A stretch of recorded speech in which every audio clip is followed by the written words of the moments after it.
So here we are in front of the Ferrari Purosangue here at Universo Ferrari. It looks stunning in real life. It's the first time obviously seeing it in the flesh. And I'm lucky to say that been allocated one, hopefully in early 2024, we're going to pick this up. It's going to be the new Babymobile. So here it is, 4-door, and it's got the V12. So let's take a closer look of this Ferrari Purosangue.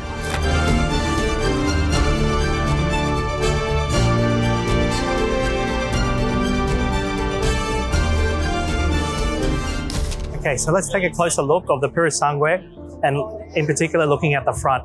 So they've changed the headlight design here. So for the air management, they've kind of integrated the headlights into the bonnet there, and then they got the daytime running light. And it looks very slick. It's kind of the SF90 but more aggressive. And this one's got the carbon fiber on the front lip and the front spoiler. I think from the front it looks very aggressive, and they've got the wheel arches. 22s in the front, 23s in the rear. It's carbon side skirts. It looks very, very mean.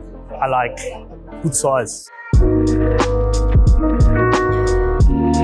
So here we are in the Ferrari Purosangue. So obviously it's got a very familiar feel with the steering wheel. We've seen it in the Roma and the SF90, even though I haven't driven one. The infotainment, they've really stepped up the game. This one's obviously made for four. You got a few options for the roof with the panoramic, the carbon. I'd say the pick of the bunch is this panoramic roof, which is very similar to the Lusso. The experience is not just being in the driver's seat in this one. So let's jump in the back. So with the Purosangue, they got the rear suicide doors with the one touch.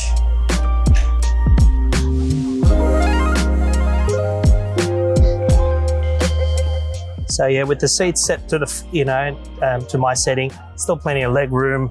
This is only exclusive to 4-seaters. There is no 5-seater option on this. You got the rotary dials for the air conditioning, which is very similar to the front. It's very, very comfortable and very similar to the Rolls. It's one touch to close the doors, just like that.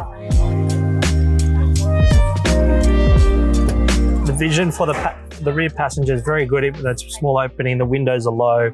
It's a good environment being back here. Yeah, so this is the passenger display on this. We've actually started speccing, the Purosangue, and then I'm surprised that this is actually not an option. Same with the CarPlay. The passenger display is actually standard for a Purosangue. So yeah, it's very roomy. Obviously I had a Lusso V12 before. I never had any issues with passengers sitting at the back, but obviously that was a 2-door car. But there was plenty of room. This is, some people would say it's a jacked up, but in terms of the infotainment interior, this is all new. And obviously it's got the V12 with the clamshell there. It's got a very trick suspension. Very excited about the car, and can't wait to drive it, and can't wait to pick up my own one. So let's take a look at the exterior styling on this.